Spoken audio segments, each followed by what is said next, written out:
What's up folks? Isang magandang umaga po sa ating lahat. For the box po ay ating susubukan gawin mga kaibigan. No power po, ayan no. Ka-plug-in na po yan at talagang wala pong display mga kaibigan. Marami na din po tayong beses na nakagawa ng ganitong klase ng digital box mga kaibigan.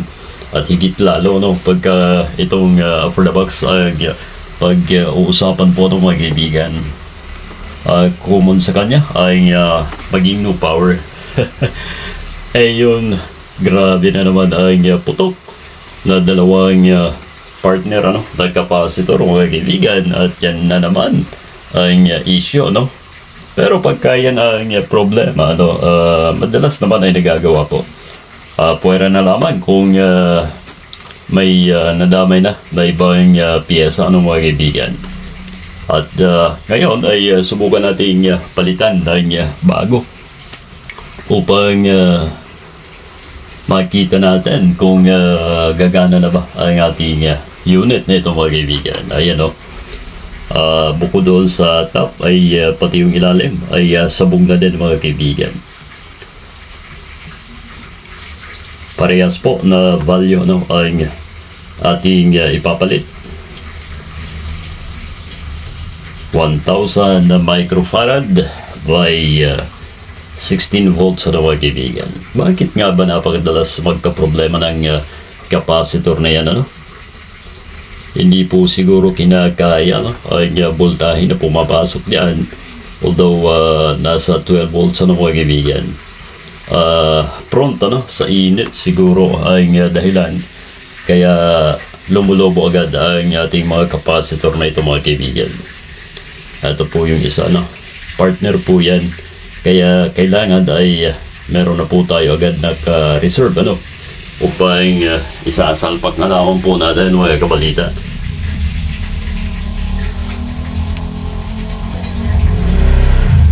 Pero observe natin doon sa ibang digital boxes mga kaibigan, particular po doon sa isang kalaban po na ito ay bibihira naman po na ganito ang kanilang unit ibig sabihin talagang may dapat baguhin sa estilo ng power supply nito mga kaibigan. Ayan, putulin ang mga excess dating pins upang hindi makaabala dyan sa ilalim mga kaibigan. Papalitan po natin. Dapat yung mahaba po ang paa upang may higa po natin ang capacitor mga kaibigan. Gaya po nito. Yun yung kanina pinagkuhanan po kasi ng pin yun hindi siya makahiga, baka hindi natin matakpan Ayun, gaya po niya ayan. So hinang po natin ulit, at pagkatapos na to ay pwede na pong isalang sa pag testing mga kaibigan.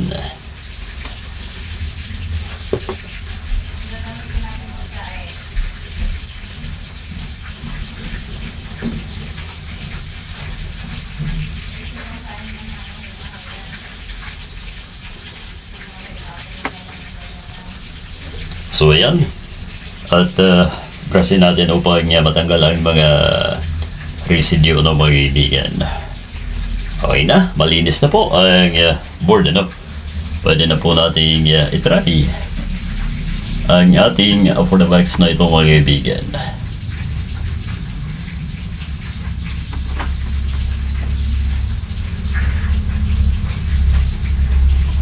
Ito mga kabalita, screw po natin dyan sa kanyang housing Pero kung tayo ang tatanungin mga kaibigan, mas maigi na po yung nakabukod naka-isolate ang power supply ng mga ganitong klase ng box. Opo, totoo yan. Dahil yung isa ay gano'n ang style, at yung isa na gamit ko dito na ECTV mga kaibigan ay nakabukod at hindi po kasama dito sa loob. So mas sa observe lang natin, mas tumatagal yung mga ganun mga kabalita.